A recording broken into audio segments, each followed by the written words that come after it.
யோவான் 18:1. இயேசு இவைகளைச் சொன்ன பின்பு தம்முடைய சீஷருடனே கூட கெதரோன் என்னும் ஆற்றுக்கு அப்புறம் போனார். அங்கே ஒரு தோட்டம் இருந்தது, அதில் அவரும் அவருடைய சீஷரும் பிரவேசித்தார்கள். 2. இயேசு தம்முடைய சீஷருடனே கூட அடிக்கடி அங்கே போயிருந்தபடியினால் அவரைக் காட்டிக் கொடுக்கிற யூதாசும் அந்த இடத்தை அறிந்திருந்தான். 3. யூதாஸ் கோட்சேவகரின் கூட்டத்தையும் பிரதான ஆசாரியர் பரிசேயர் என்பவர்களால் அனுப்பப்பட்ட ஊழியக்காரரையும் கூட்டிக்கொண்டு பந்தங்களோடும் தீவட்டிகளோடும் ஆயுதங்களோடும் அவ்விடத்திற்கு வந்தான். 4. இயேசு தமக்கு நேரிடப் போகிற எல்லாவற்றையும் அறிந்து எதிர்கொண்டு போய் அவர்களை நோக்கி, யாரைத் தேடுகிறீர்கள் என்றார். 5. அவருக்கு அவர்கள் பிரதியுத்தரமாக, நசரேயனாகிய இயேசுவைத் தேடுகிறோம் என்றார்கள். அதற்கு இயேசு, நான்தான் என்றார். அவரைக் காட்டிக் கொடுத்த யூதாசும் அவர்களுடனே கூட நின்றான். யோவான் 18:6. நான்தான் என்று அவர் அவர்களிடத்தில் சொன்னவுடனே அவர்கள் பின்னிட்டு தரையிலே விழுந்தார்கள். 7. அவர் மறுபடியும் அவர்களை நோக்கி, யாரைத் தேடுகிறீர்கள் என்று கேட்டார். அவர்கள், நசரேயனாகிய இயேசுவைத் தேடுகிறோம் என்றார்கள். 8. இயேசு பிரதியுத்தரமாக, நான்தானென்று உங்களுக்குச் சொன்னேனே, என்னைத் தேடுகிறதுண்டானால் இவர்களைப் போகவிடுங்கள் என்றார். 9.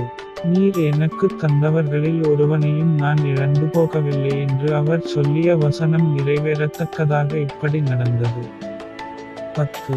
அப்பொழுது சீமோன் பேதுரு தன்னிடத்திலிருந்த பட்டயத்தை உருவி பிரதான ஆசாரியனுடைய வேலைக்காரனை வலதுகாதர வெட்டினான். அந்த வேலைக்காரனுக்கு மல்குஸ் என்று பெயர். யோவான் 18:11. அப்பொழுது இயேசு பேதுருவை நோக்கி, உன் பட்டயத்தை உரையிலே போடு, பிதா எனக்கு கொடுத்த பாத்திரத்தில் நான் பானம் பண்ணாதிருப்பேனோ என்றார்.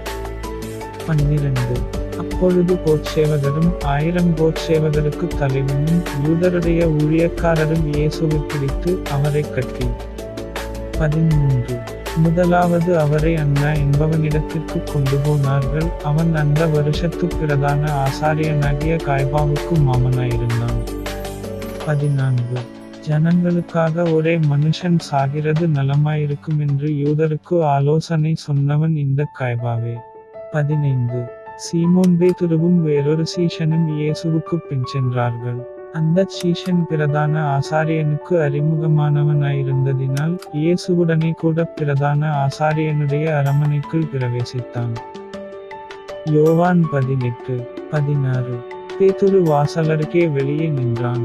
அப்பொழுது பிரதான ஆசாரியனுக்கு அறிமுகமானவனாயிருந்த மற்ற சீஷன் வெளியே வந்து வாசல் காக்கிறவர்களுடனே பேசி பேதுருவை உள்ளே அழைத்துக் கொண்டு போனான்.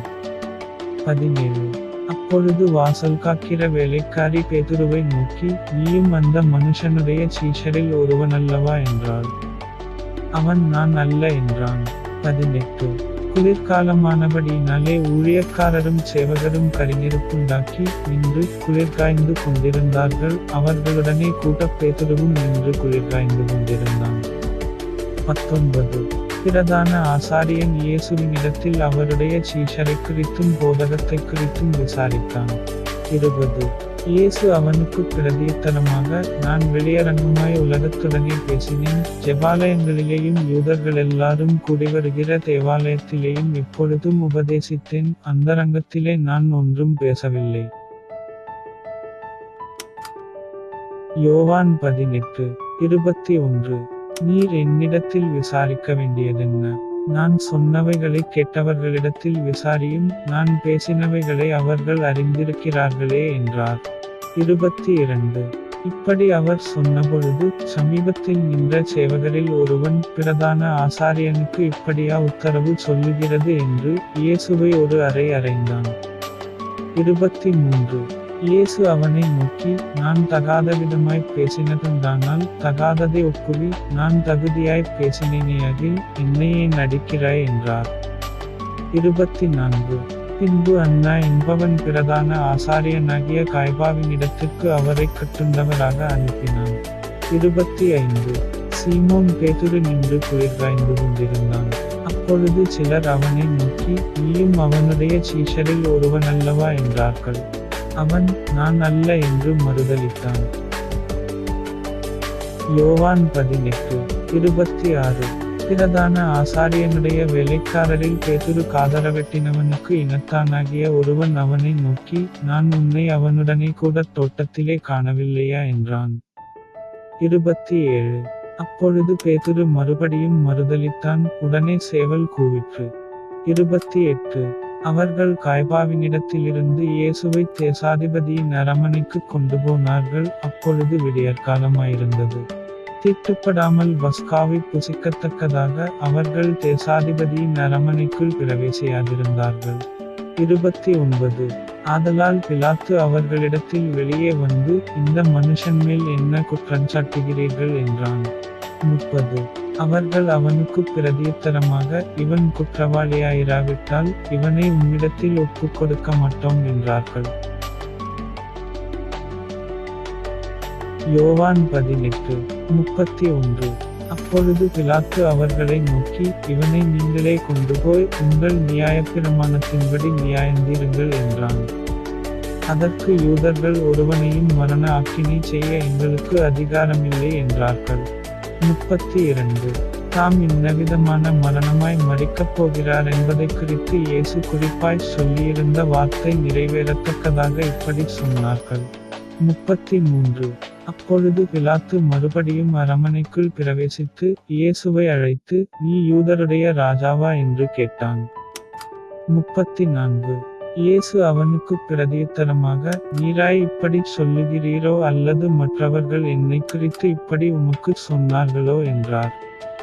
35. பிலாத்து பிரதியுத்தரமாக, நான் யூதனா? உன் ஜனங்களும் பிரதான ஆசாரியரும் உன்னை என்னிடத்தில் ஒப்புக் கொடுத்தார்கள், நீ என்ன செய்தாய் என்றான். யோவான் 18:36. இயேசு பிரதியுத்தரமாக, என் ராஜ்யம் இவ்வுலகத்திற்குரியதல்ல, என் ராஜ்யம் இவ்வுலகத்திற்குரியதானால் நான் யூதரிடத்தில் ஒப்புக் கொடுக்கப்படாதபடிக்கு என் ஊழியக்காரர் போராடியிருப்பார்களே, இப்படியிருக்க என் ராஜ்யம் இவ்விடத்திற்குரியதல்ல என்றார். 37. அப்பொழுது பிலாத்து அவரை நோக்கி, அப்படியானால் நீ ராஜாவோ என்றான். இயேசு பிரதியுத்தரமாக, நீ சொல்லுகிறபடி நான் ராஜாதான். சத்தியத்தைக் குறித்துச் சாட்சி கொடுக்க நான் பிறந்தேன், இதற்காகவே இந்த உலகத்தில் வந்தேன். சத்தியவான் எவனும் என் சத்தம் கேட்கிறான் என்றார். 38. அதற்கு பிலாத்து, சத்தியமாவது என்ன என்றான். மறுபடியும் அவன் யூதர்களிடத்தில் வெளியே வந்து, நான் அவனிடத்தில் ஒரு குற்றமும் காணேன். 39.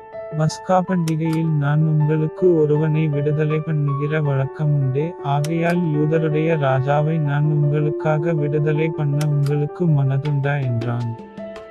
40. அப்பொழுது அவர்களெல்லாரும் இவனையல்ல, பரபாசை விடுதலை பண்ண வேண்டும் என்று மறுபடியும் சத்தமிட்டார்கள். அந்த பரபாஸ் என்பவன் கள்ளனாயிருந்தான்.